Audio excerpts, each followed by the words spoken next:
Ladies and gentlemen, welcome to the 2016 VNAA keynote, Death Redesigned. Please welcome back to the stage Tracy Moorhead, President and CEO of VNAA.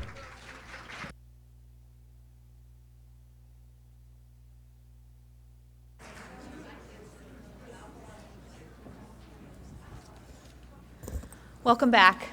Good afternoon, everyone. I am so excited about our next conversation and so honored to have the folks who are going to be joining us on this stage with us this afternoon. This panel has been several months in the making, and it started really with an article that was shared with me last October in the California Sunday magazine called Death Redesigned. And it was my first introduction actually to a design firm in Silicon Valley called IDEO. And you're going to hear more from two of the leaders of IDEO on the panel, but we've had a series of conversations with them about how to rethink care at the end of life and how to rethink end of life. As many of you also know, we were joined 2 years ago in Las Vegas by the absolutely fabulous Alexandra Drane, who came and spoke to us about engagement and stressors in all of our lives. Alex is a friend and a colleague, and she is also very engaged now in conversations around supporting caregivers. And so as we were thinking about how to have this conversation today, I invited Alex to come back and help moderate this conversation. So I'm really delighted that Alex has joined us. But the final piece of this story really came together about 2 months ago when I heard on NPR, as many of you may have heard, an unbelievable interview with the woman sitting here on the stage, Dr. Lucy Kalanithi. Her husband, Paul Kalanithi, has written an incredible book that was provided to you at the registration desk. If you don't have a copy of it yet, please go and find one.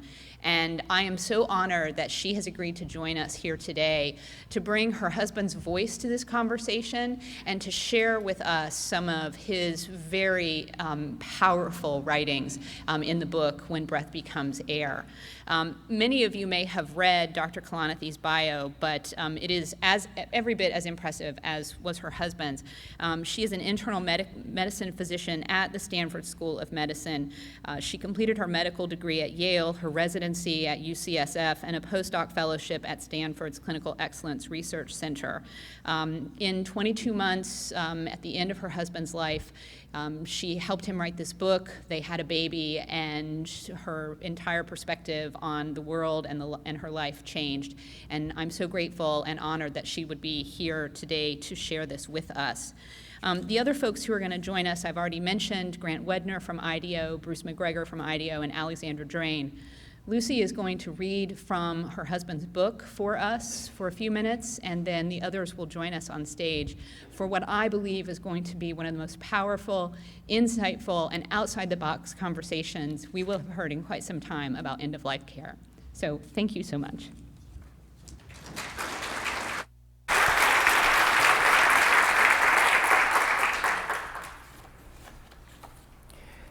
When Breath Becomes Air, prologue.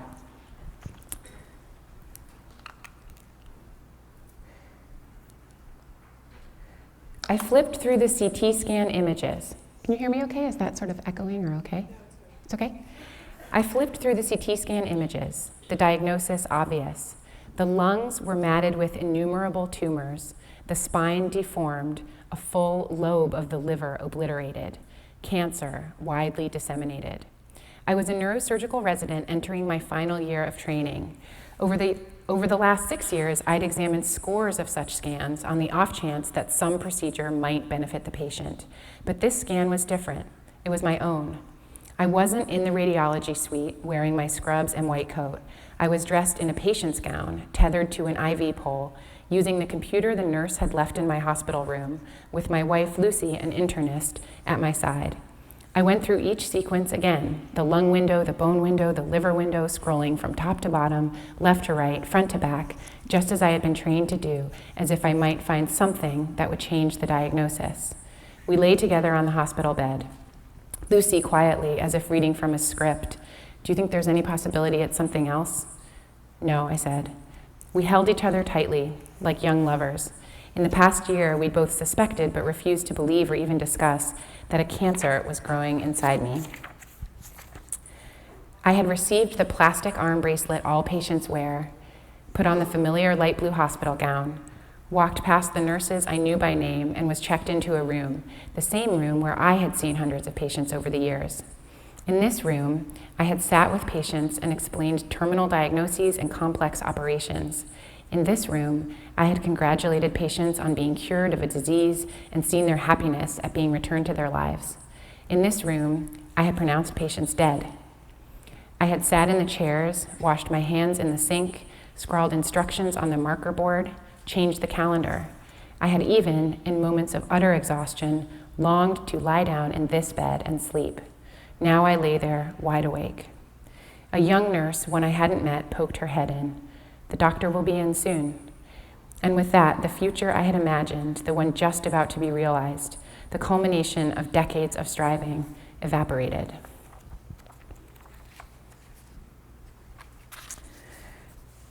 Once I'd been diagnosed with a terminal illness, I began to view the world through two perspectives.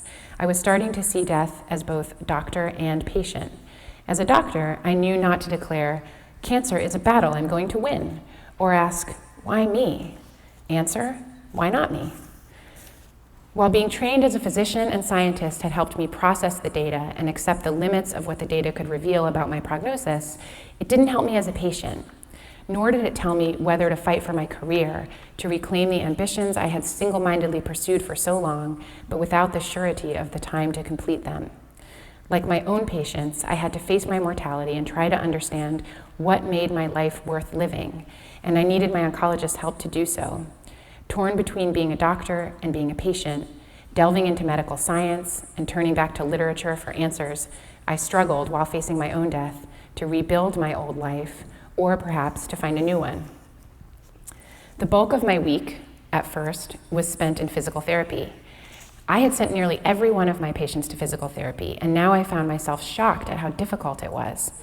As a doctor, you have a sense of what it's like to be sick, but until you've gone through it yourself, you don't really know.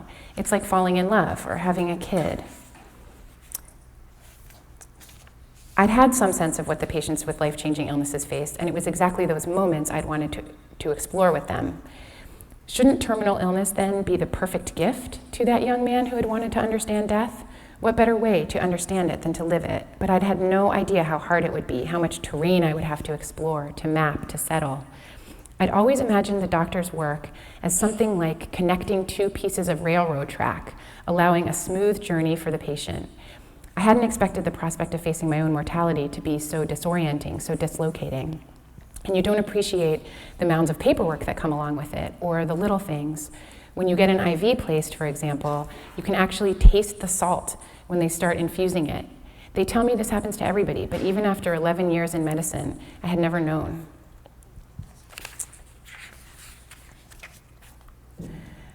Flush in the face of mortality, many decisions became compressed, urgent, unreceding.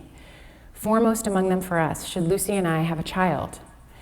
Even if our marriage had been strained toward the end of my residency, we had always remained very much in love. Our relationship was still deep in meaning, a shared and evolving vocabulary about what mattered. If human relationality formed the bedrock of meaning, it seemed to us that rearing children added another dimension to that meaning. It had been something we'd always wanted, and we were both impelled by the instinct to do it still, to add another chair to our family's table. Both of us yearning to be parents, we each thought of the other.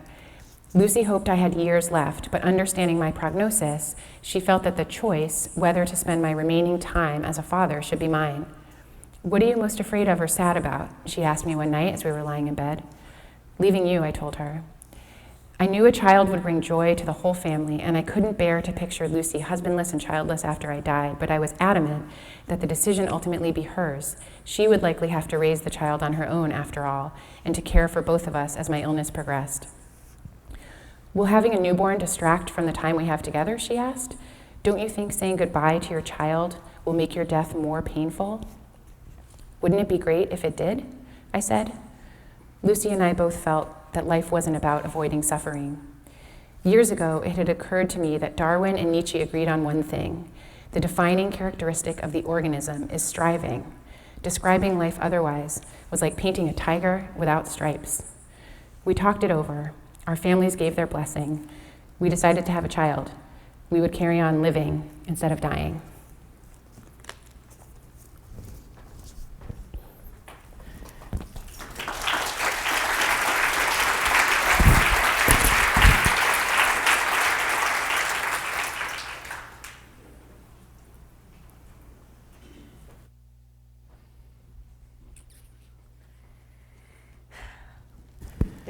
There's a word. Can you guys hear me?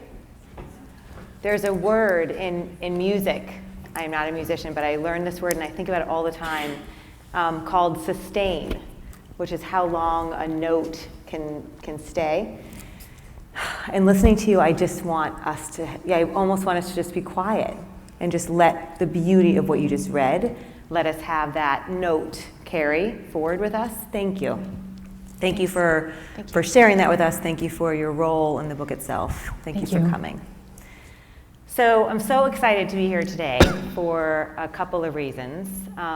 One is because I think Tracy is a force of nature, a force for good. I'm sure you guys see evidence of this all the time, but it's always an extraordinary treat to be with you and to witness what you do. I have been honest with Lucy that I am in love with her and that she and I are having a relationship she doesn't know about, because since I read the book, we are besties. And I said, you're going to be uncomfortable as the day goes on because I have this relationship with you, and it's okay that you don't with me, but that's how it's going to be. And you guys, because you're so handsome and dashing, so you'll be our eye candy for this panel. Thank you.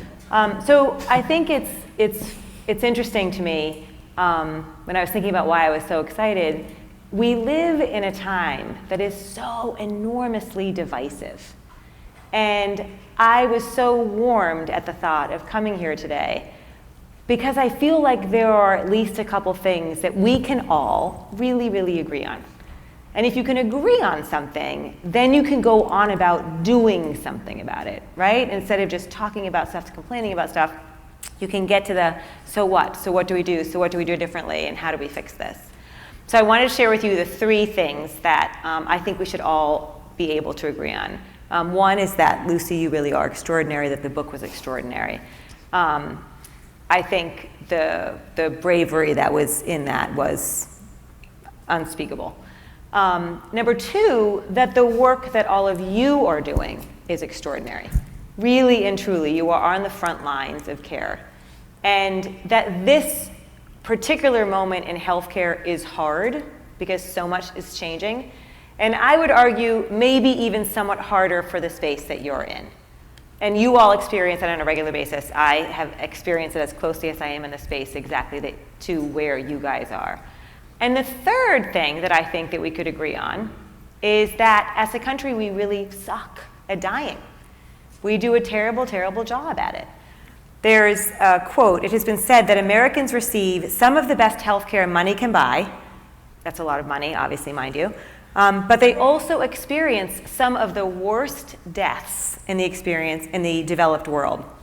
And I know you guys know these statistics, but I say them to myself all the time just to ground myself, so I'm going to force you to let me do that with you.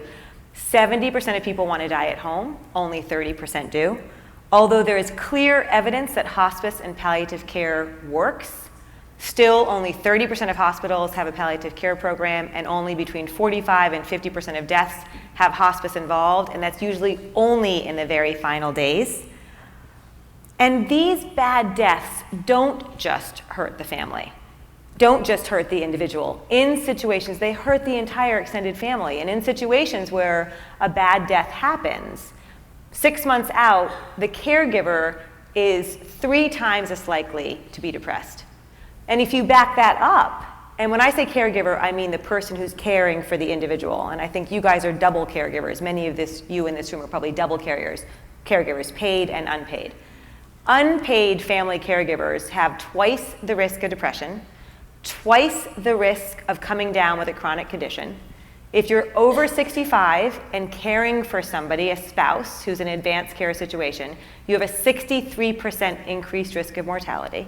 So we're shortening our telomeres. The act of doing this work is actually killing people, literally. And I think the financial impact, which we all know is unsustainable. 1 out of every 3 Medicare dollars are spent in the last few months of life, usually to no good end, as we could all attest. And 25% of seniors lose all their assets in the last 5 years of life. And that number goes to 41% if you don't take into consideration housing. And we talked really quickly about how divisive the country is and the stress level in the country right now. And I would say some of the points we just ran through are part of what's causing this incredible stress, this tension, this fatigue. So people who work in end of life, and this is hysterical because this actually just happened to us, people who work in end of life have a habit of saying, because I've been doing this for a long time now. Now is the moment. This is the moment. We're finally going to fix how we die. And I want to make the argument that now actually is the moment. I really think it is, and I'm going to give you a proof point, one of which, because this whole room lived through the death panel fiasco, and I know you experienced what I experienced, which is right before that happened, we were making enormous progress. And then bam, the death panel thing happened, and we were retrenched, and talking about death became a third rail.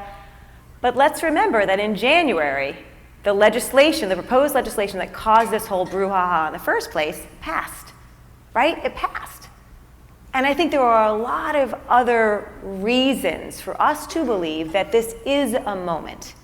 And if it is a moment, and that's what we're going to talk about today, then what do you do with that moment, right? How do you leverage and extend and magnify and build on the momentum, capitalize on that moment? So why is this happening now? Well, the sheer volume of us who've had horrific experiences in a world where this new empowered consumers don't just take it anymore. They're beginning to say, wait a minute, I don't just have, that's not okay, I don't like that. And then they can go and they can share their story, and their story can go incredibly viral, almost instantaneously. The sheer demographics of the silver tsunami, I won't go into them, you all know them. The trend around the dollars spent on end of life being increasingly recognized as unsustainable, the new regulations and incentive structures that put people at full risk, the publishing of last year's Institute of Medicine study, the IOM report. And we are in a snobby industry, and sometimes it takes great pedigree pointing out, yes, we are terrible at doing this. The state of dying in the US is horrific for some folks to take that seriously. And then, this is my favorite, really outside of all that, there is a much broader population, for all these reasons, a much broader population is taking notice that how we die has to change, and that includes Hollywood, right? So there are now Oscar-winning movies centered around these issues, and outlets ranging from the New York Times, NPR, People Magazine, Daily Show, featuring end-of-life issues on a daily basis, literally. And The Need to Plan, Atul's book, Atul Gawande, I'm sure you all read, Being Mortal, stayed #1 forever. And then my favorite example, in one of the interviews I read with you, because I do stalk her, she shared how you asked Paul's literary agent, how do you think the book is going to do? And the agent said, well, it's either going to do very well or it won't do well at all. It kind of just depends whether people want to read a book about dying by a man who has died. And I don't know how many of you had a chance to go and look at the response to this book, but it is overwhelming. It is beyond what anyone could have expected, because guess what? People do want to talk about this. They really do. And so that's what we're going to do now with this incredible, incredible panel. So I know you did an initial job introducing them. Let me just start again by thanking you, Lucy. And both from IDEO, Bruce and Grant. Bruce MacGregor, Managing Partner of Asia, and Grant Wedner, Senior Director, Health and Partnerships. And I thought maybe the best way to introduce them was to really quickly describe for you IDEO. Because I think if you knew them the way that I have come to know them, then I could have used them as a proof point that now is the moment, because an organization like IDEO is getting involved. And an organization like IDEO is actually sucking in other big employers. That when IDEO does something, it's considered cool and people want to get involved. So IDEO has actually been around for over 25 years in the business, branding, organizational design, innovation space. Really has worked in virtually every corner of our economy. Clients include Bank of America, the CDC, listen to the range of this, the CDC, JetBlue, the Today Show, Genentech, and then as proof that it really is every corner, they designed Apple's first mouse. They designed the stand-up toothpaste tube. Thank you for that, by the way. I think toothpaste is disgusting what can happen to it. Helped reorganize government agencies in Singapore and Dubai, overhauled San Francisco's public school lunch program, and this, for all of you, built a better Pringle. And I want you to know, when we were doing a prep thing, and I read this quickly to make sure that this was all true, immediately we were like, what could be better? How could you make a Pringle better? And I'll let you ask him that at the cocktail hour after. Both of these gentlemen have a love of healthcare in their bones, and so this is a natural extension for them as well. So, Lucy, I want to start with you for obvious reasons. And we said earlier to these guys, but we will include you. I won't just go throw myself at Lucy, although I will later. So when we had our prep call, you talked about a message of hope.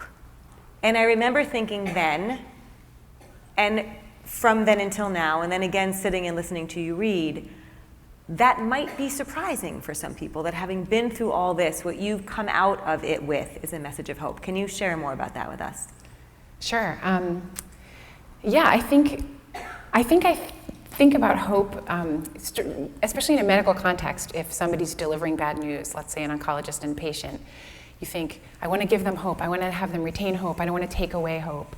And I think what our family learned, and this is actually kind of a central piece of what palliative care doctors think about too, is that for me, hope now just means so many different other expansive things rather than one meaning, which is I want to survive as long as possible. There are all these other ways to hope for something. And for my husband, Paul, when he was diagnosed with cancer, he was 36, and immediately both being doctors, he was diagnosed with metastatic cancer at 36, and both of us being doctors, looking at his CT scan together, we knew for sure that he was no longer going to live until he was 80, barring a major medical advancement in the next year or two. Immediately we thought, the outer end is probably 10 years, and maybe it's more like 2, and maybe it's more like 1. And immediately he started thinking about, well, in that amount of time, what would I really, really love to do? If it's 10 years, I want to go back to work. If it's 1 year, I want to write a book. If it's less time than that, I'm going to be with my family. I want to have a baby. I want to go where we went on our honeymoon. He didn't have a lot of bucket listy type things, but he had these big goals that had been important to him that he either kept or made anew, like writing this book. And it just sort of taught me that whether it's accomplishments or meaningful time with people, or maybe something deeper like autonomy or lack of physical suffering or continued purpose or time with your loved ones, there are all these things that even if we can't avoid suffering, we can still be creating meaning. And it's by defining for ourselves what those important things are in our lives and getting to them together. And I think even as we're dying, we can continue to do that for ourselves and each other. And so that, that has, we didn't feel at all purposeless, and we didn't feel like his life was over. It was like, oh, now it's on us to try to figure out how to build this new type of life despite a terminal illness. So yeah. I think that's sort of what it came down to. It's a long answer, sorry. No, but that's exactly what we want. So, one of the other things that we laughed about earlier is the extent to which in some ways your life has been hijacked almost by all of us. Because what you talked about has resonated so deeply with folks. And I think the question then of how the role that you can play in that, the resonance of the message of hope at a time in a country where so many people experience how awful this can be and so few feel hope, I think is an extraordinarily powerful thing. So Bruce, you guys are designers, and that just, I find that intimidating. Like, oh my God, what is that? And walking in, seeing Redesigning Death, and having read the article that I think you all had an opportunity you were sent, which I would recommend if you haven't had a chance yet, you really, really should. We just listed all the things that you guys have designed. And I'm like, okay, I can see how you could do a mouse. I can see how you could do this. Can you really redesign death? What does that mean? Yeah, that's a great question. Only that. Yeah. Part of the answer to that is actually kind of how we think about design. So there's the kind of classic design you think about, which is closer to art. But thinking about design really is the intentional development of solutions to solve needs in people's lives. And that's really where we come at it from. And we use it as a process or a mindset that allows us to kind of reach beyond where we are today, kind of what the standard is, and to imagine what a possible future might look like. And I use the word a possible future because nobody knows what the future is. You can't predict it exactly, but much in the vein of hope, we use optimism. And we have to believe that a designer has to be optimistic, that there is an option to do something better. And so we use that process. And much of what we do to get there is using inspiration and the ideas of individual empathy. Taking inspiration from Paul's book. One of the things that struck me in that was how much he quoted Emma's conversations with him and how she guided the conversations and how carefully those were curated. And to me, that's a design piece. And can you share quickly, just for folks who might not have read it yet, who is Emma some of those conversations? Emma was the name of the oncologist. that kind of guided Paul through, I think, most of his treatment all the way to the end. Yep. And so, yeah, and it wasn't just that she asked the things she should ask, it was the way she asked them and the details of how she did that really made the difference. And that's what design can do. And you read a quote that that really resonated with me about just how hard it was and how dislocating and disorienting it all felt. And those are examples of, like, Paul saying, I've been a doctor, I've seen all this, but not until I truly experienced it and I really spent the time to kind of understand what it meant to me that I realized what it really came down to.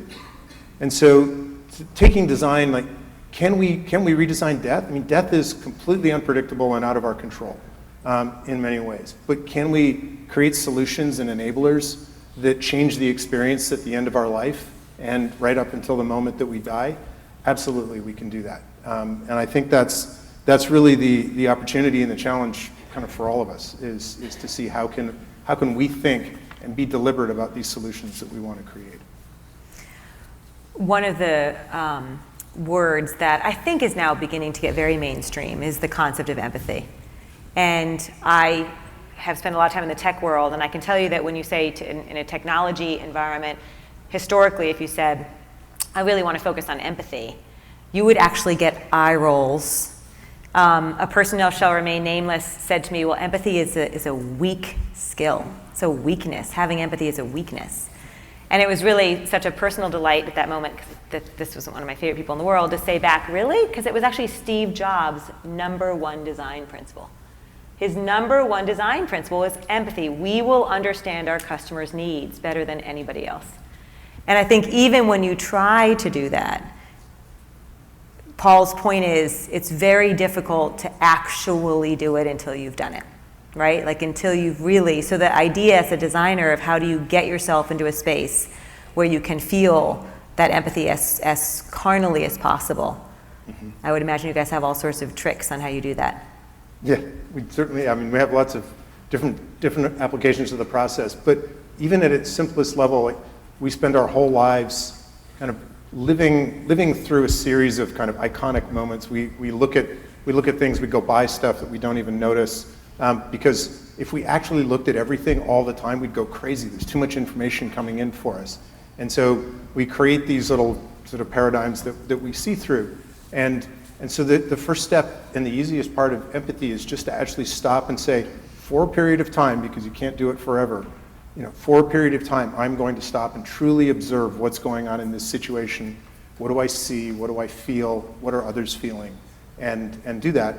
And that's an empathetic act. And that's how you can go beyond where you are today and see something different within that. But it's a deliberate act. It definitely takes time and effort. And I mean, I think in Paul's book, he made the point about how little time physicians have and how hard it is to build that in as a caregiver when you're trying to be efficient and do all the other things. And so it is a very deliberate act to step out and say, I'm going to take this moment to truly reflect and be as empathetic as I can to understand the details. In an exercise when we were doing all sorts of segmentation, which you guys know is like the buzzword for personalization, somebody said to me once, well, I think there's only 2 segments in the whole healthcare world. People who have been sick or cared for someone who's sick and everybody else. Yeah. And that's the only thing that matters when you're trying to think about this stuff. So Grant, most people who get into this space do so for a reason. Lucy just we've read her story. I know why I did. Why are you here? Why is this something that you decided to focus on and be passionate about? I'll speak both personally and I can speak a little bit to my colleagues at IDEO as well. This is actually a space that as a firm we've been in for a number of years, and because of the work we do, we have the foresight to see where not only trends are, but more importantly, where real opportunities for design can have an impact. As a culture, we are drawn towards missions that some people call it double bottom line, but we really do believe we want to see our designs out in the world having tremendous impact. So you have this kind of culture of moving in that direction. You also have a culture of challenge, right? So, when we started this work, and the challenge could be at the sort of the edge of sort of science, envisioning an actuated home, right? Like thinking of really hard neurotech, or the future of mobility, or space travel. But they also could be very grounded, right? The interaction between a patient and a doctor, solving problems for disenfranchised. When we started this conversation, oftentimes partners or people that we would engage with, they would use this term flippantly, like what you're trying to do is sea change. And they used it in the way that I think American business has sort of co-opted the phrase, which is there's an improbability to what you're trying to attempt, right? You're only going to do so much, and it's going to just, slightly change. If you sort of step back, you can recognize how sort of poetic that is. Sea change is first coined by Shakespeare in The Tempest, right? And it's a conversation between the spirit Ariel and Ferdinand, who's the protagonist. And it's actually about the death of Ferdinand's father. And I think that, I don't have the phrase, but nothing of him that doth fade, but doth suffer a sea change into something, I think it's warm and strange, or rich and strange, right? So it's really not about the impractical. It's about the metamorphosis that comes through suffering. And we as a group really are attracted to this opportunity to make a real profound difference in people's lives. And yes, is it going to be it's not going to be easy, of course we know that, but it's also worthy and important work that we know will have a huge impact on people's lives. Yeah. I want you to know that you just threw down the gauntlet for this panel by quoting Shakespeare. And I'm racking my brain, like, do I have anything? I've got nothing. I hope one of you guys has something at some point that we can bring back. Yeah. Well, of course, yes. So, Lucy, I shared this with you before. I want to share with all of you that I have been, and I know Tracy has, and I know you all too soon will do this too, like even strangers telling them that they need to read this book, and imploring people to read this book. In bathrooms telling people to read the book, which is maybe somewhat weird for some people, but I know later they'll thank me when they read the book. And I am a shameless name dropper, and I wanted to find an excuse to be able to tell Lucy that I met with the CEO of Blue Cross Blue Shield of Mass, because I'm trying to get her to see that the moment is now. And I don't know if any of you saw the editorial that Andrew Dreyfus wrote in the Boston Globe, but if you didn't, read it, because I think it's an incredible example of how much things are shaking loose. As a CEO of a blues plan in Boston, he wrote a beautiful piece about how we have to fix this and the ways that we have to go about fixing this. So when I originally met with him, I told him about this book, and then I sent him the book, and then we emailed about the book, and in it I said, by the way, I want you to know I'm going to do my best to not shamelessly name drop that to Lucy, that you have her book. And he wrote back so quickly, oh, no, you can tell her I have the book. And what that said to me, which I think comes back to us hijacking your life, is there's something about this that everybody wants a piece of it. Everybody wants a part of you, a part of this. This is such a universally compelling, very grounding conversation that we want to have. When you are out in the world now, what are people saying to you? Can you just give us a few of the examples of the most common feedback and I'm sure questions or that people give you? Sure. It's interesting because I don't really think of it as like they want a part of like me or Paul, although that's our baby. Maybe you want a part of our baby.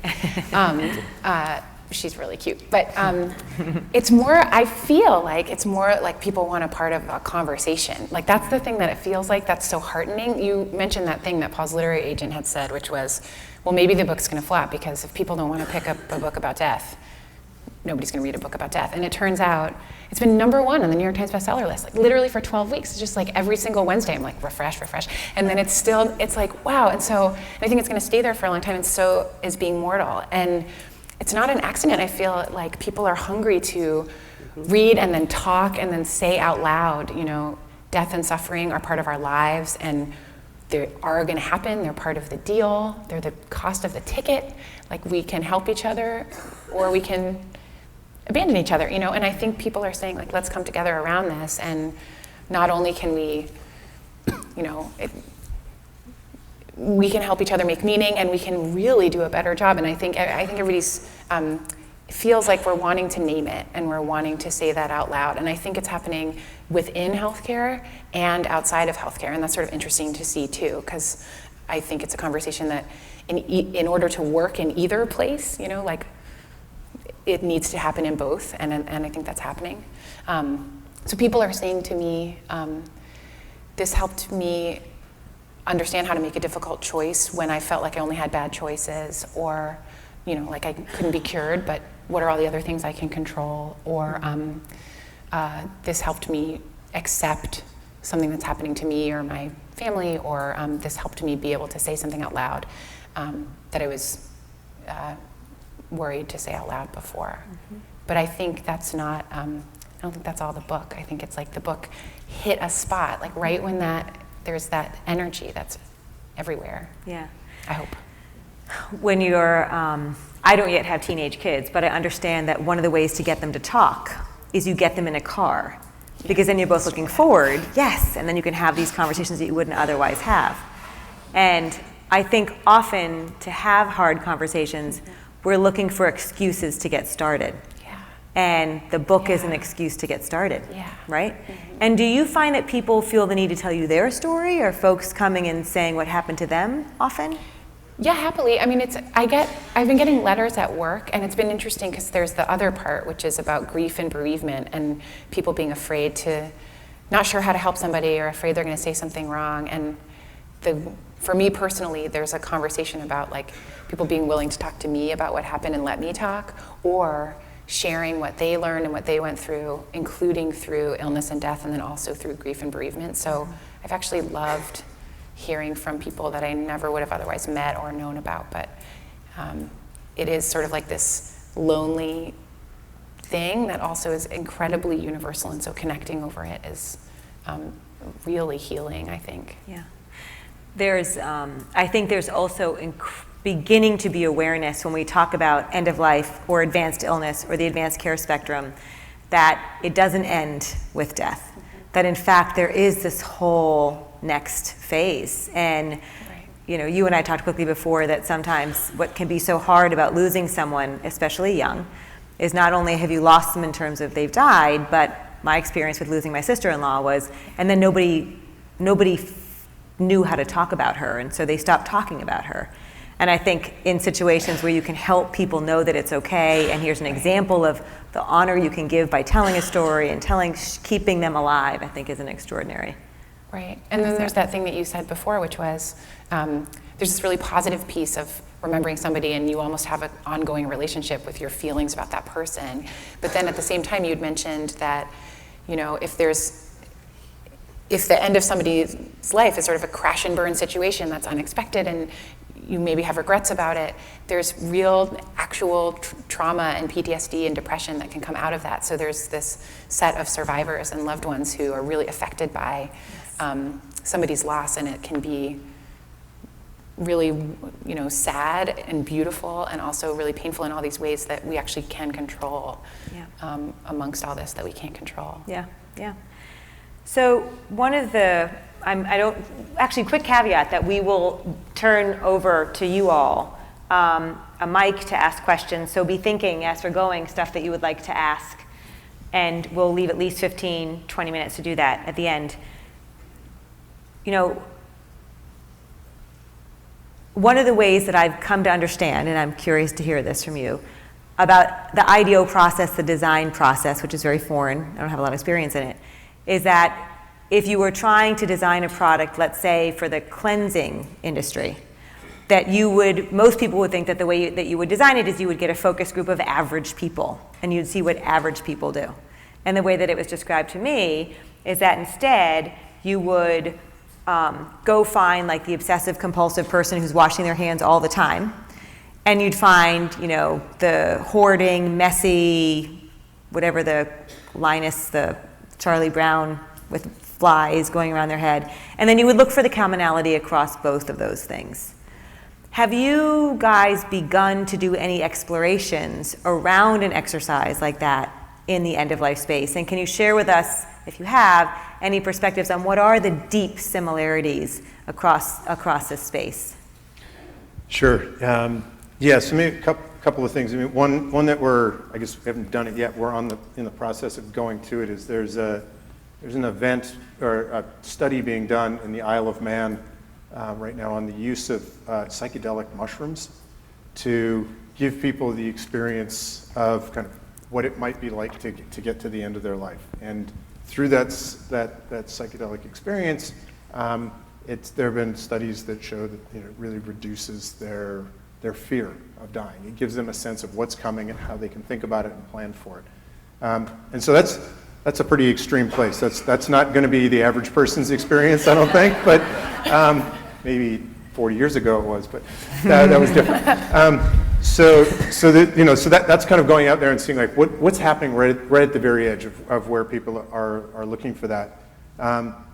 In a very different way, I think one of the things that we found really kind of inspiring for us was speaking with a rabbi in Los Angeles, and it was not a conversation about religion, which is, I think, where kind of, you know, if you think about dying, a lot of people think that there's, you know, the religious component's important, but and it is to many people, obviously, but what he really embodied and kind of where his extreme was in his ability to foster the conversation and the internal conversation that people had with themselves, and that he could bring that out with them. And so it's really his genius was being able to sit down with somebody and have them come away understanding what their own internal values and needs were, and do that. And I'm sure many of you in this room are very good at that as well. You know, because it's not that it's absent in the system today, but it's just not pervasive. And so, you know, kind of being able to see somebody who can execute that kind of a conversation so well is really inspiring, and we can use those inspirations to get us to new ideas. And, a third one that's actually not about this topic, it's a project that we did before, but I think is very impactful around this line of conversations, was some work we did on unplanned teenage pregnancy. And the reason that it's interesting is from the analogous point of view, is it's also a sort of taboo topic. You know, we don't want to talk about teenagers having sex, and we don't want to talk about dying, and those two things are there. And one of the things that we really took away from it was how much the tone mattered in what you said and what you did. And we have this image that I love of a 16-year-old girl behind the wheel of the car and her grandmother sitting beside her, and they're both staring straight ahead, right? Not smiling, not looking. Clearly something has just come up and neither one of them knows how to broach the conversation. So even though cars are often the best place to have a conversation, there's certain subjects that are really hard to do. And so through that project, we were able to do a lot of work to understand how to kind of break down these tones. What kinds of conversations were resonant with the teenagers, with the people who were going through this, not with their parents, but also what were the conversations that the parents should know about so that they would know how to react appropriately rather than inappropriately, as we feel parents we often do. And so that those kind of analogous situations also give us hints to how we might change the conversations that we're having about end of life. Yeah. To build on what Bruce was saying, and two other sort of learnings out of that are applicable here is speaking for yourself and speaking for others is very different. Mm-hmm. And how people and where they approach the conversation on the continuum is also important. Right? These feel like nuances, but these are nuances that have huge impact and importance to the person. Yeah, huge. Yeah. So I'm reminded of a phrase that we said all the time about engage with grace, which is how to have the conversation, where we would say to people, talking about sex won't make you pregnant, and talking about death won't kill you, right? Like you can have these conversations without the implication. Yep. And a friend of mine has a son who is 16 years old. And the other day I was asking her, how are you checking their phones? Like, what are you doing to make sure that you know what's going on? And she said, well, we actually did the other day, and on our son's phone, we found some evidence that he had looked at porn. And then she was quick to tell me it wasn't bad, it was just normal stuff that you would expect. But he told us he definitely hadn't, and it must have gotten there some other way. And I was like, you're kidding me. She's like, no, and I believe him. Yeah. And I said, I think you should be more concerned if he never has looked at it. He's 16, right? Like, at that age, my man knew where to find the magazines under the whatever, right? Like, people have a way of finding this stuff, and the world is very different. So what I said to her is, I think what you should do, you can have this conversation, or your man can have the conversation, is sit down with him and say, son, I know I'm not asking whether or not you're looking at porn, because I'm assuming you are, because I did and many people do. What I want to talk about is making sure that what you're looking at is respectful and safe and reflective of a loving relationship, right? Like, have a conversation that doesn't put the burden on someone else to admit to something about which they might feel uncomfortable. Mm-hmm. And I think one of the things that we don't do nearly enough in the healthcare space is normalize things. One of the questions on the Living with Heart Failure survey is, does your condition make you feel like you're a burden to your friends and family? Well, anyone who had not up until that moment considered themselves a burden, all of a sudden is now like, oh my God, I might be a burden. And so I think we have to be very careful to do two things. One, don't wait for other people to bring things up with us. 3 things. Number 2, be normalizing concepts as you bring them up, to give people permission to talk about it, and then you have to be the one that brings it up. And I think the idea of conversation starters and, yes, you should have this conversation, here are ideas of ways you can do it, and giving people, I heard this story. I mean, your book is a beautiful, I heard this story. I want to have this conversation, I heard this story. So I love that you guys are working in that whole space, and I'm dying to meet that rabbi, obviously. So there's a type of marriage counseling. I'm going to direct this question to you. Not because I think you need marriage counseling, but there's a type of marriage counseling where you sit down and you write down on a sheet of paper, here are the things that are important to me, and here are the things that I think are important to you. And then your partner writes down, here are the things that are important to me, and here are the things that I think are important to you. And you can all guess what happens, which is you put them in front of each other, and there's zero overlap. It's like, what? Yeah. Who are you? And who do you think I am? And that's crazy. I don't know if any of you caught this morning, or maybe it was yesterday morning, that there was a study done, I'm forgetting what school, I want to give credit, it might have been UPenn. You can find the study, I tweeted it out yesterday, that these researchers looked at Yelp and Yelp's review of doctors. And they analyzed what topics and categories individuals, when left on their own across a large volume, what do they say about their doctors? What are the things that they want to communicate? And then they went back and they compared it to HCAPs to see how are we doing? How well are we asking about the things that, when left alone, a real human would want to talk about? And 7 of the 11 topics, only 7 of the 11 HCAPS topics were brought up. There were 12 additional topics that when people want to talk about their doctors, they wanted to talk about. So let me ask you, what are those?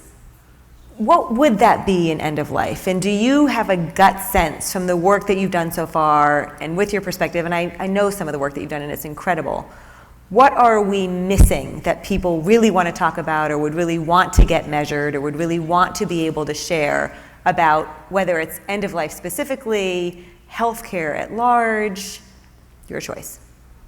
Yeah. And then we'll talk about the marriage counseling. Yes, of course. So, throw in for a second. I think that first, it's really important to acknowledge that, as you mentioned before, like, the time is now. There is so much great work that has come before, and that, you know, what makes this moment special? Like, it's not that IDEO or it is interested now and that we weren't before. I think it's, there clearly is this sense that, you know, whether it's Silver Tsunami coupled with millennials, coupled with, you mentioned HCAPS or the Affordable Care Act or sort of all these other constructs, that we live in this ecosystem and in this time frame that we're constantly looking forward towards progress. And the reality is that along that path, things have become broken. I think as I was drawing that kind of arc earlier of sort of time and, you know, where are we in the sort of the history of medical progress and practice, we're like, you know, this small little window here of tremendous medical improvement and scientific advance is also in conjunction to this rising arc of suckiness around death and how we relate to each other.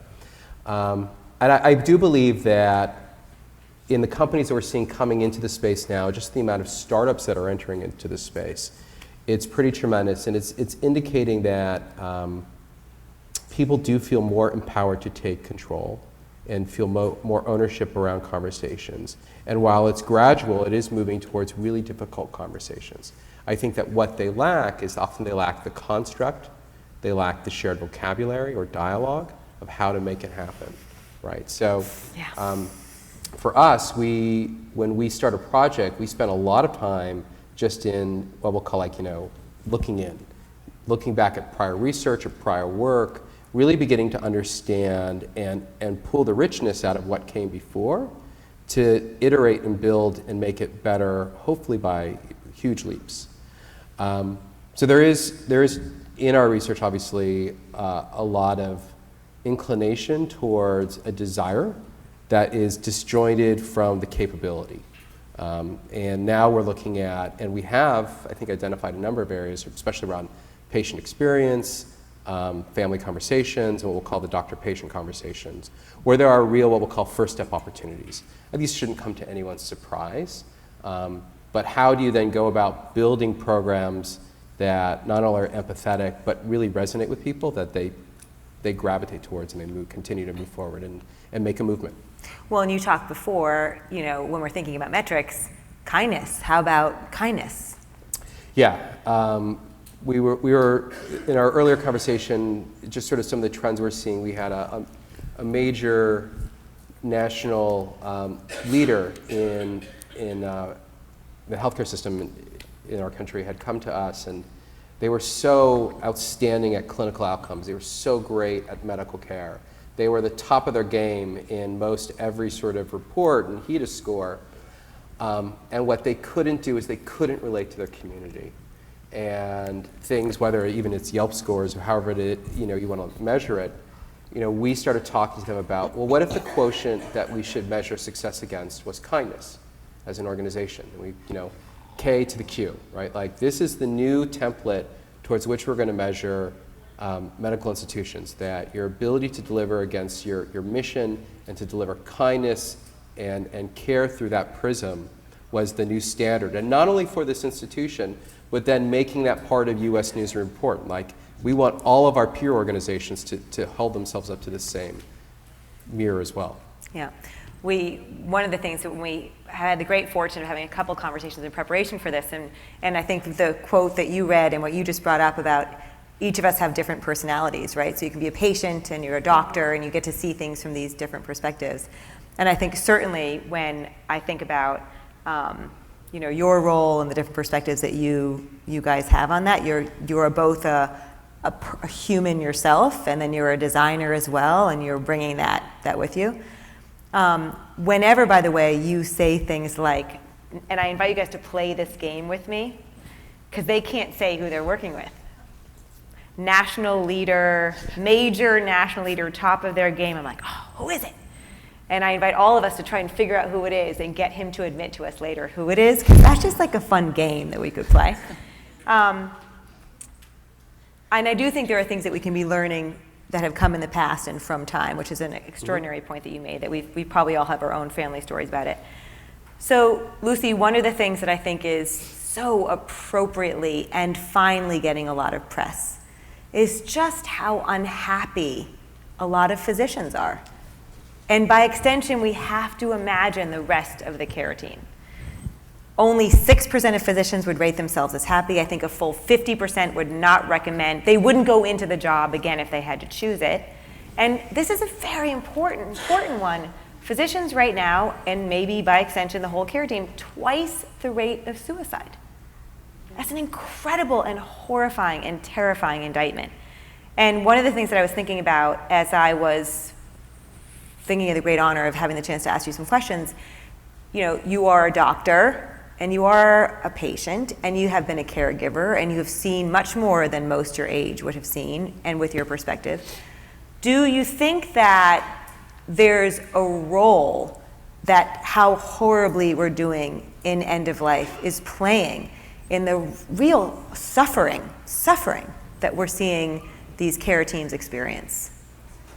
I would say, yeah, definitely. And I think it comes back to how good does that feel when you're thinking about kindness as your core mission, right? It's like most people who went into healthcare, I assume the people in this room, I don't like making assumptions of people usually, but I'm willing to assume of the people in this room that you're here in this profession because you care and you're kind, and that's sort of your highest aspiration. And so I think it is hard to get into a system where there are pressures on you, whether they are measurements or certainly time pressure or lack of resources or whatever, where what you aspire to be doing for other people and performing at the top level of your humanity, you aren't able to do. And I think that's a big question throughout all of healthcare. But as relates to end of life care, I think that the kind of barriers that we have in our, like culturally and in our health system, that make us unable to sort of relate to each other on a really deep level and really help each other live and die in the way that is in accordance with our values, I think healthcare providers can sense that as a missed opportunity. And like when we talk about the end of someone's life being very traumatic for their family, if it's not something that their family thought would have been a good fit for them, I sense that the same thing can be happening on the part of the care team, caring for that patient. And so I think, yeah, it's an opportunity sort of for all of us as people. And I almost feel like there's not a big distinction really between these different groups. You had mentioned like there are the people who have been or are caring for a patient in their family or whatever, and then there's everybody else. And I actually think there like basically is no everybody else. So I think it's a place for us all to really find real meaning, and how do we make it possible to like actually love each other in this situation? Yeah. Well, and one of the things that I think is interesting, and we began to talk about this a little bit when you drew your curve about the history and how is this moment in time different, is if you think about the role of a caregiver, a professional caregiver today, we have more tools available to extend life than we've ever had before. Yeah. We are being asked to see more people than we ever have before with less time. And you can sort of feel this juggernaut coming, and people talk about compassion fatigue, but they often then follow that up by saying, but it's not really that you ever have compassion fatigue, it's just that you're so hurt. And I felt a lot reading Emma, what that must have been for her.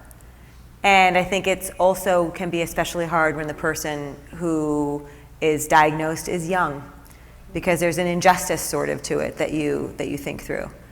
And I wonder, as you go back into practice, as you are in practice, how this experience will change the way that you interact, with individuals.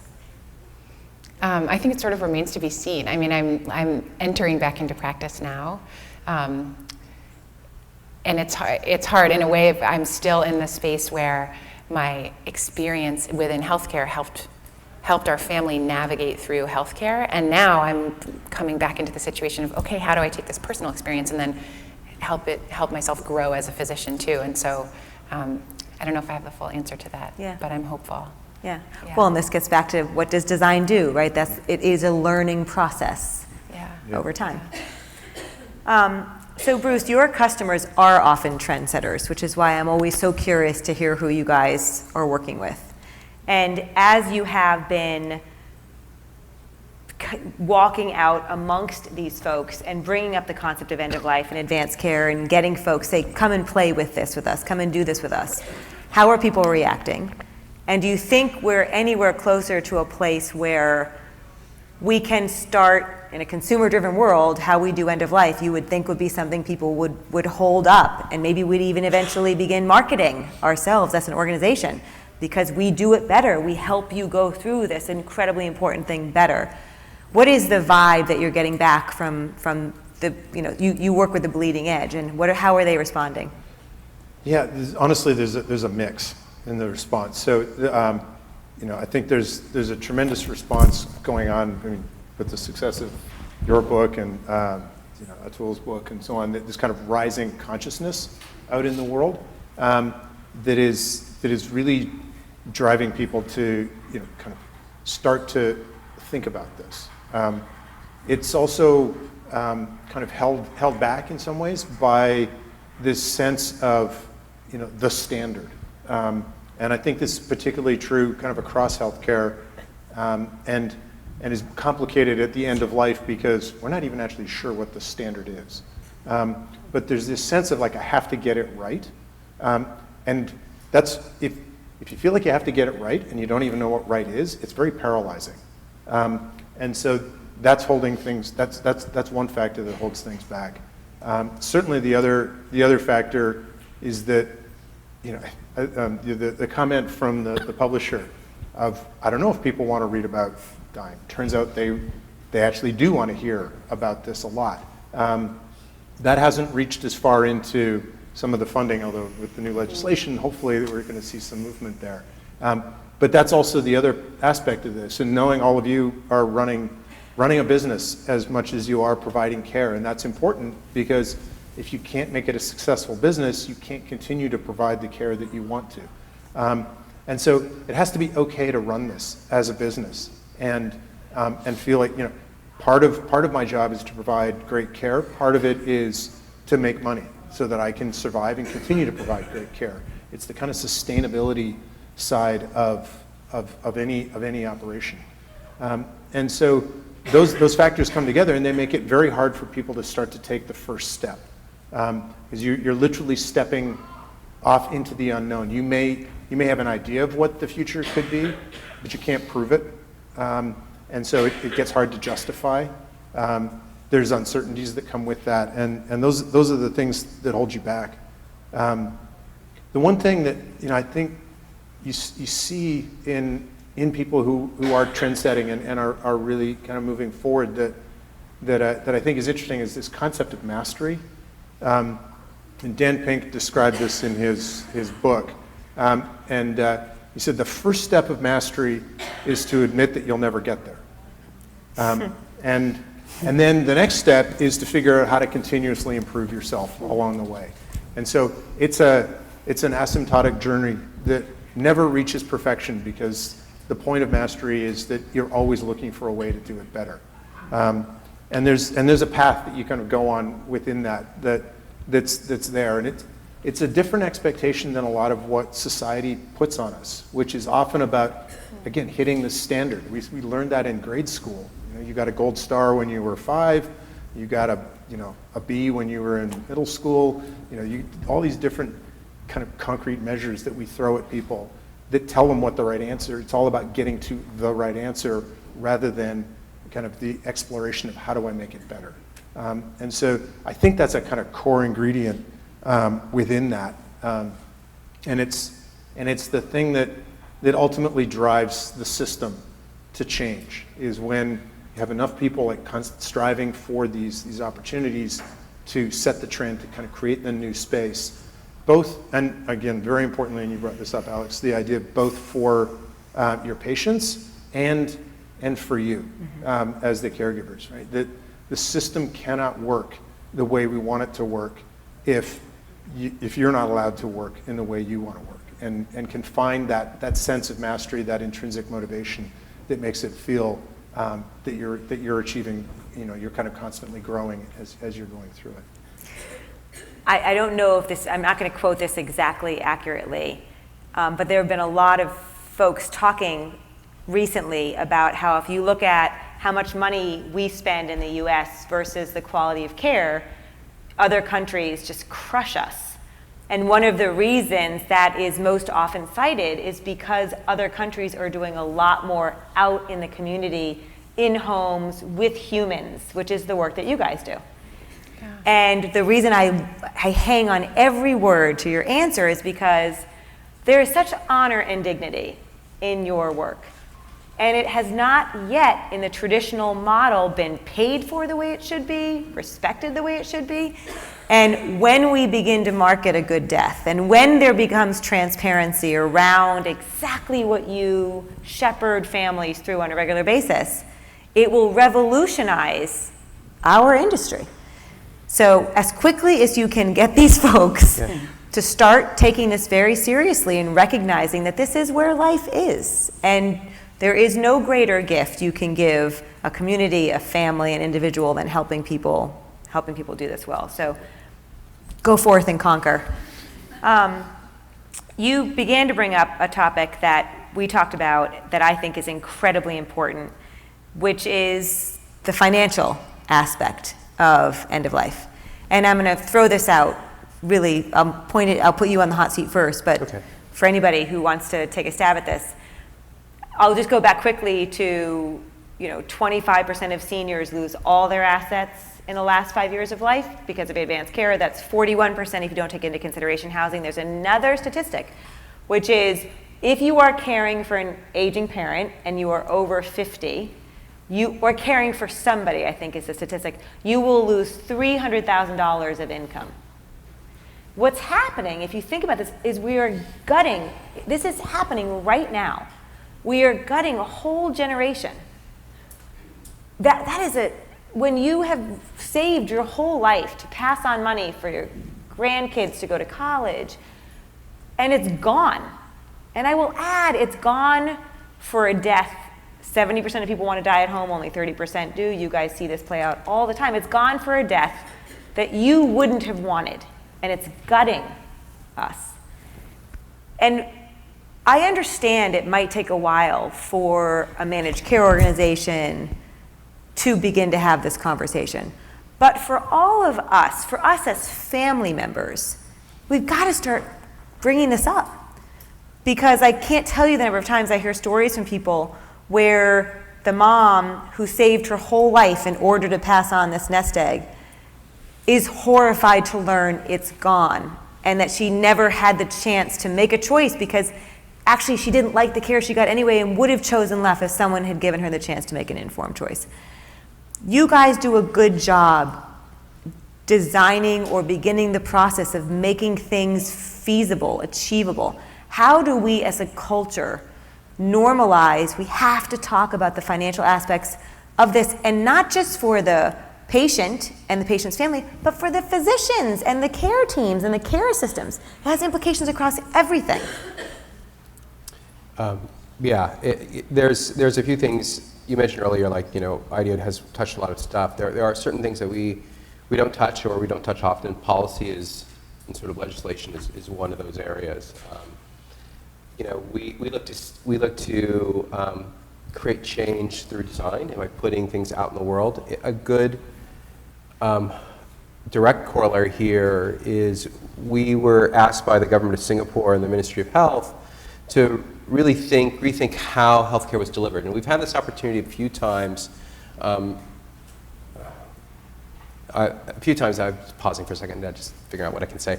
We've had this opportunity a few times to rethink how we can reimagine an entire healthcare system. With the work that was done in Singapore, and I know Bruce can build on my story because he was personally involved, we were looking at the challenges of their system, which is a unique model where a base level of healthcare is covered by the government, but then there's the a la cartes, right? And it's the a la cartes that get to your pocketbook, right? So it's, oh, you have this care, but do you want to have this and this and this? And it's a litany of choices that, at the end of the day, bankrupted families. And it was extremely frustrating. It was frustrating for the patients, it was frustrating for the families, it was frustrating for the care teams, and especially for the operators, the people in the front lines who are taking patients into the system.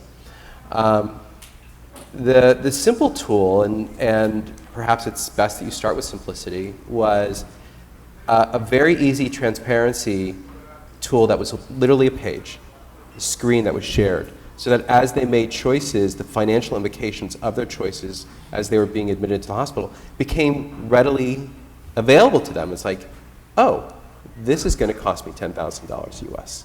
Now I understand. If I do it this way, it costs me that. It's important to depoliticize these conversations and make them very, not only transparent but subjective to what you want to focus in on. Because once you begin to throw in those nuances, which often happens in our systems, it gets clouded and gets difficult. But if you make it around simplicity and sort of a conversation piece that is depoliticized, I think that's where progress happens. Did you have any sort of builds? Sure. I mean, the thing that kind of I think makes the Singapore situation sort of unique is they have a thing called the Providence Fund, which is essentially a percentage of your paycheck that you take out and your employer puts in. It becomes this giant fund that you can either use for retirement, healthcare, or housing. And those are the only three things you can spend that on. And so what was happening is that people would come in and they would have, they would come in with a loved one, something would be wrong, and somebody would say, do you want a bunch of things off a menu? And they would say, yes, of course, I want to take the best care of them. And it wasn't actually changing the clinical care because that's standardized in Singapore. It was changing all the kind of associated fringe benefits that you could have. And so under this stressful situation, people were making completely the wrong choice with no idea. And so what we were doing is not creating a situation where you're choosing around quality of care, but just choosing around some of the elements that weren't, that were kind of lifestyle almost in what was happening around that, with the understanding of what that would lead to because you have a fixed sort of fund to pay for this. And so, yeah, it's a great way to kind of reorient the conversation at a particularly emotionally stressful time. Let's stay on that for a second, and then Lucy, I'd love your thoughts on this as well. What you just said is, to me, one of the roots of the problem, in that when you put in front of somebody, it's $10,000, in the US right now, you get the yes, of course. And if I, as the daughter, said, really, Dad? Do you really want to spend $10,000? Then I'm a terrible person to even raise that question. And what we should be doing is saying it's $10,000, and here's what $10,000 buys you with great, to your point you were just making, with great clarity.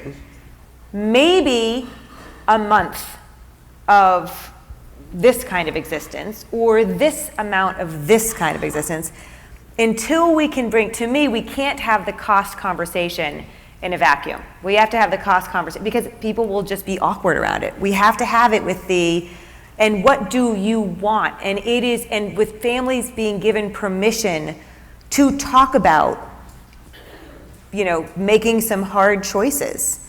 And in a safe space, maybe with examples of how that conversation happens, because what I see happen now is who's going to be brave enough to bring up, do you really want to mortgage the house? You've got stage 4, and awful conversations. I'm not saying these aren't really hard. I'm just saying, but we have to start having them, because it's gutting and decimating. And again, for a death that in the end people are like, and I didn't even want that anyway.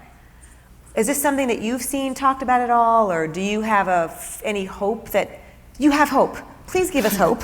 Well, I guess the nice thing to kind of point out, and I've never heard the term double bottom line, so maybe this is what that is, but it's really nice to think about how to provide healthcare that is in line with people's real values, like deeply held values. And then there's the concept of healthcare value, like higher quality at lower cost. And the really nice thing is that at a population level, at least, I think doing these conversations better and providing end-of-life care that's really in line with what people are hoping for is actually higher value, like better quality for everybody, lower cost. And so there's like a political, moral, and financial case on a grand scale. And it's less that like, would you trade your mortgage for this and this? Although that's like a real conversation. I mean, we're bankrupting people at the same time, right? But societally,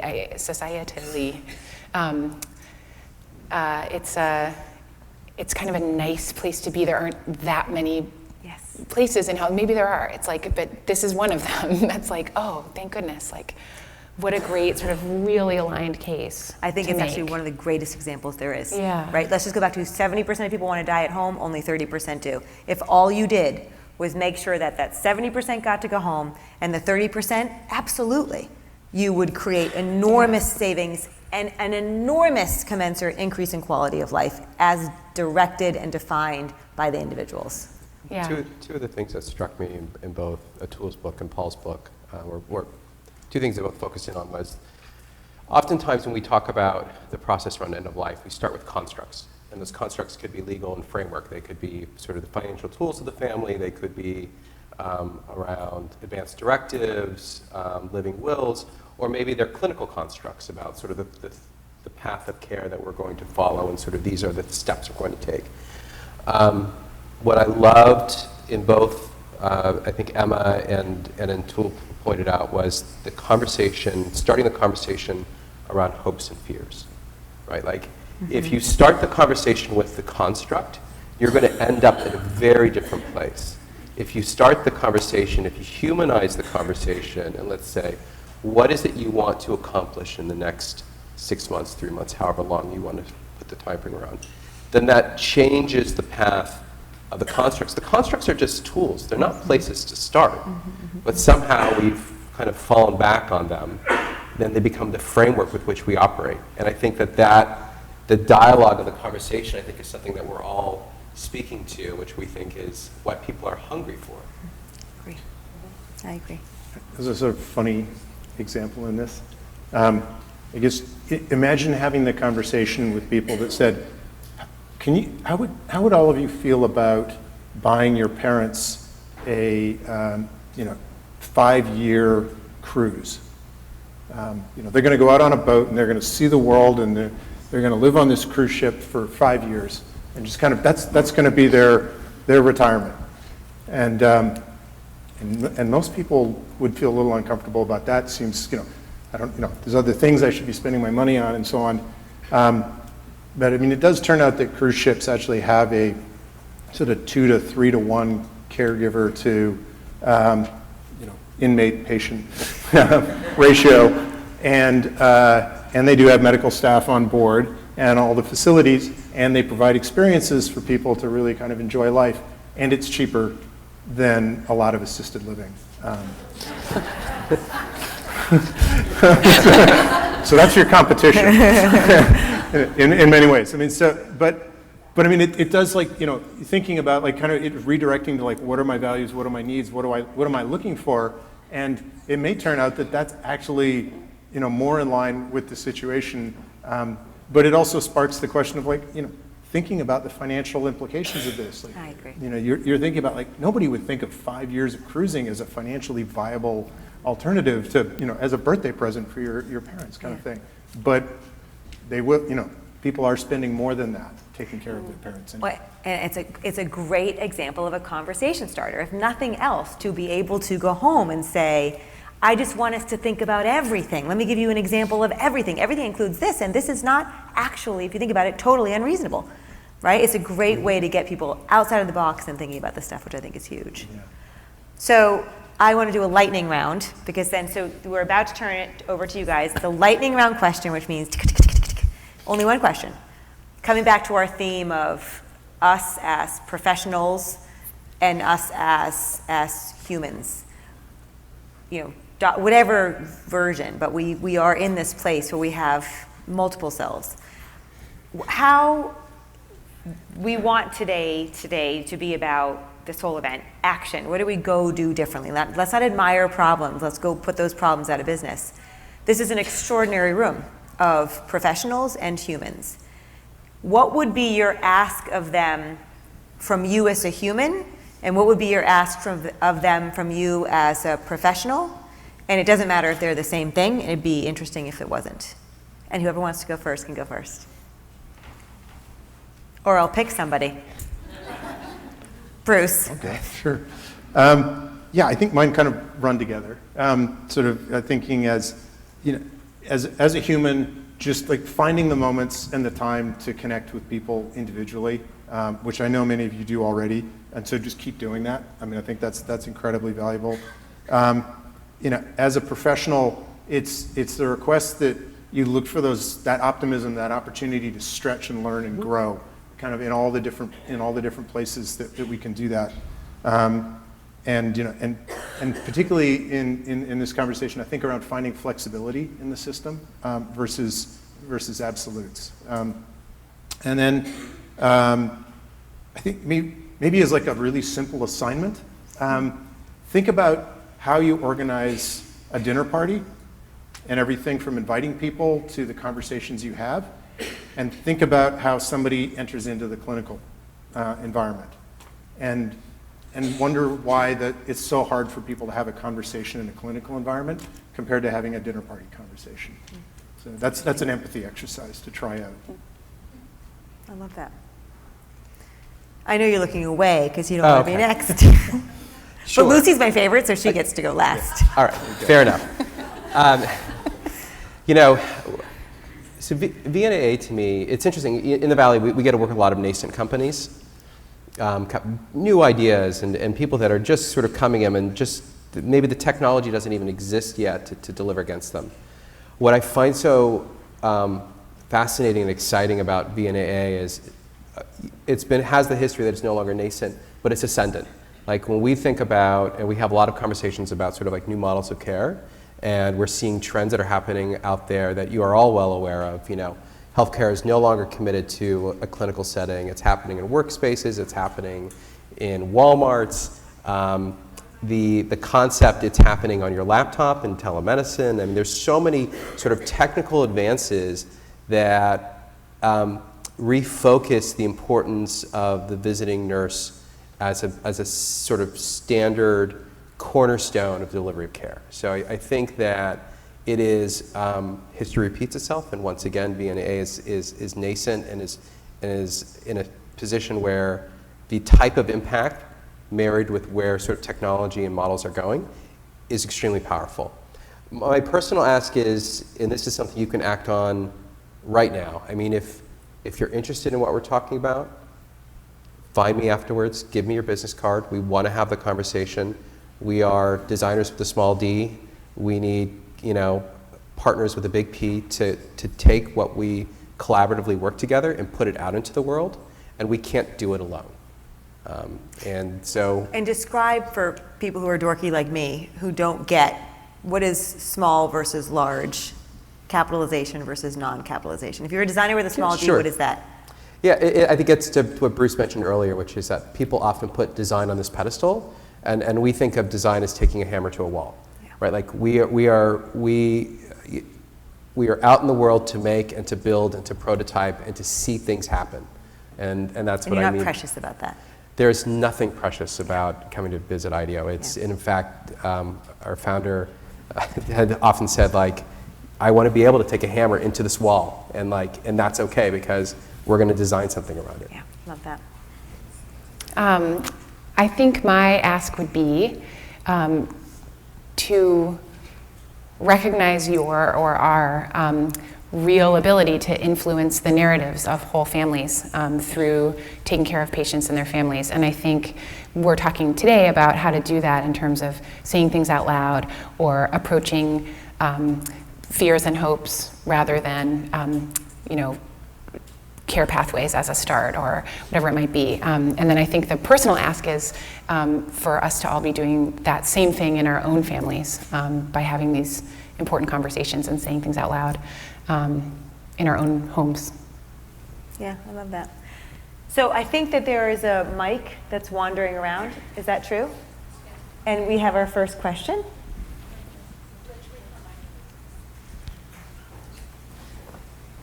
I was going to say first victim, but that's not reflective of the vibe. I think in Las Vegas 2 years ago, we talked about, and thank you all, this was excellent. You all did a great job. That was wonderful. In Las Vegas a couple of years ago, you talked about dinner with death. I did that, my wife and I did that with our adult children and their spouses. We had 2 physicians, 2 advanced practice nurses, an educator, and a lawyer. We had the Islam faith represented, we had Catholicism represented, and we had non-theist represented. Seems to me that that was a sitcom episode waiting to happen. And it was funny. It was something that broke down those barriers. It allowed us to talk about things, and not only for my wife and I who are older and where we wanted to go with these things, but with our children and where they wanted to go. And in the horrible thought that they might have to face this earlier than they should. I just think that there's got to be a way to get this, and you alluded to it earlier about Hollywood and TV and movies taking this topic a little more seriously, but also in a way that makes it meaningful to them. And to see a dinner about death on a sitcom, I think would move people to think about that kind of stuff. And there ought to be a way that that can happen, or that someone can push those buttons to make this not the taboo that it is, and make it more human and more realistic. And, you know, when you're not directly dealing with it in the abstract, kind of funny. It is. Well, you know, I think in a world where we have all sort of exhaustively analyzed ourselves, this is fresh meat, right? And when you think about, I know this sounds crazy, but if any of you have not yet tried this, go to deathoverdinner.org, and it's a wonderful, sort of walks you through a protocol of how to do it. Advanced directive stuff there. Right there. I was at one last night, and there was a major, look at me now, I'm like, and there was a major something, I can't tell you who, but I don't know if I can, magazine that was writing about it, because they think it is so foundational to how we are going to get people to do it. And I will tell you, you know, you add a little bit of wine and good conversation, yes, that really helps. And having a conversation about how you want to die when you're not at a bedside actually worrying about it really does change it. And I have not yet been part of one of these conversations ever where it didn't end up being a beautiful, incredibly enjoyable sharing. So do check that out. And I will leave that for you guys for anything else to add. But I just thank you for doing that. Thank you for sharing that. And actually, if you can tell me quickly later who you are, I'd love to give you back to Michael as an example. Anything? No? Okay. I mean, yeah, it's a fabulous idea. Yeah. Any other questions? Okay. Yes.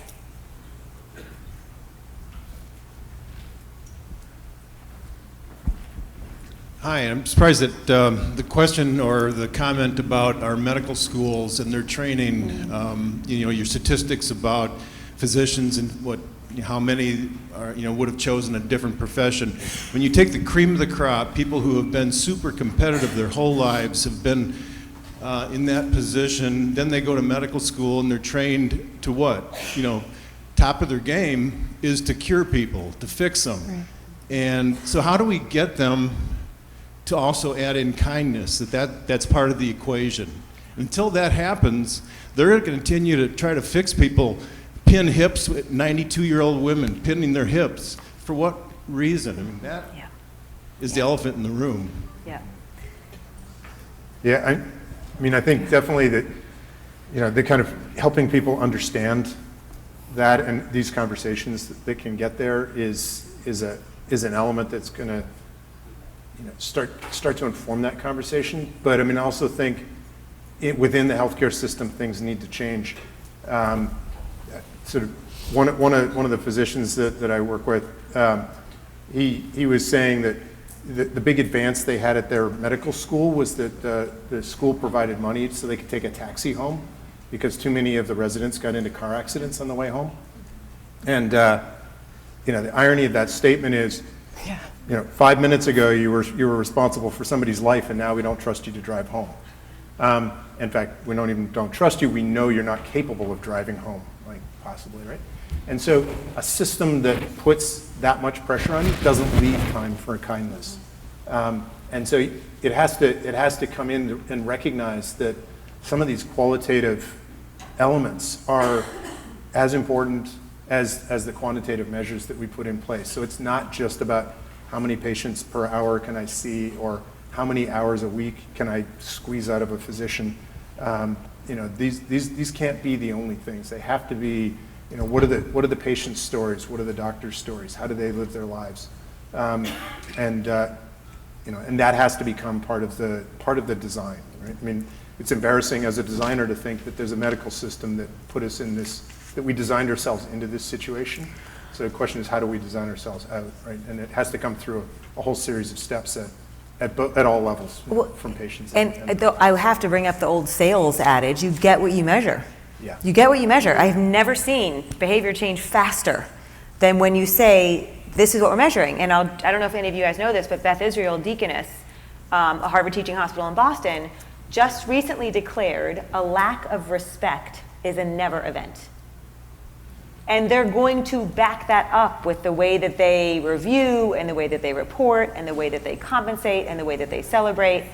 This idea, finally, that to not listen to somebody, and that's true not only for their patients, but it's true for them together, and it's true for the administration to them, right? So they're beginning to incorporate in, foundationally, we are tracking and measuring and paying to these other things besides, as previously defined historically, profit. Your seven items, Yes. not the other 12. Exactly. Any final question? Well, I first want to say thank you. This was an incredible conversation that I felt honored to be able to witness. Alex, you did a fantastic job preparing and lining up the questions and generating this dialogue. I also want to say how beautiful I think it was that we had this photo of Dr. Kalanithi and his daughter up for the entire conversation. Thank you for letting us share that. Because it is really the voice of the patient that we wanted to bring into the room, and this very powerful story that Lucy has brought to share with us today, and that her husband wrote in this beautiful book that I hope that you will all take the time to read. Because our goal here today was really to expand this end-of-life conversation and to talk about leading innovation, which is, of course, our theme here for the conference, and how we can, as an industry, innovate and make changes where we can in the way we care for patients and in the way we help transform the healthcare delivery system. And when we were coming up with the theme for this conference, and we started thinking about innovating, I looked up the word innovation to make sure it meant what I really thought it meant. And as it turns out, it did, so that was good. But I reflect on the meaning being revolution and upheaval and transformation and metamorphosis. And that's really what we're going through as an industry, as the entire healthcare delivery system is changing. And I know that on a day-to-day basis, what you all go through in running a business, as Bruce was saying, is incredibly challenging in and of itself. And you're trying to manage this transformation and upheaval that's going on around you. And here we are talking about, well, now we've got to change this because we're doing it badly. But it's these kinds of conversations that we can take back to our day-to-day work and to our colleagues in our office and to our family members and to the patients that we care for that make these kind of gatherings and these conversations and these networkings really rewarding and I think valuable for us going forward as an industry. So thank you for participating in this conversation today. Thank you all for helping us have this conversation today. I think this was really, really valuable. What else can you do? You can help us share this story. And if you haven't read the book, please do. Alex is right. We've been talking it up in bathrooms. I talked to about 7 people on a flight last week about this. 3 or 4 flight attendants, the guy sitting next to me, the guy in front of me. I told them all they needed to read this book. I'm really honored that Lucy was able to come, and not only that her flight, even though it was moderately delayed, did get her here. She is going to sign some books outside at the reception that we're having on the lovely patio for a bit. So if you'd like to have your book signed, please come to the table outside, and she'll be glad to do that for a bit. And then finally, I want to wish you a good evening, and I hope that we will see you back here in the morning at 8 a.m. in this room so that we can recognize the national awardees for this year's Outstanding Leadership in Home-Based Care. Again, thank you to our panel. Please join me in showing your appreciation for their leadership.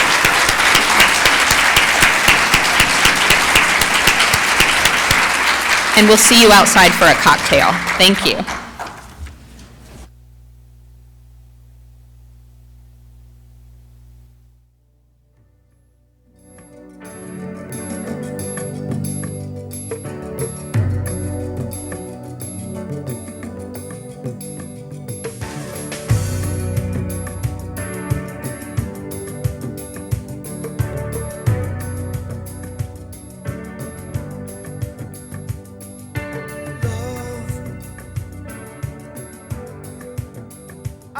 so long.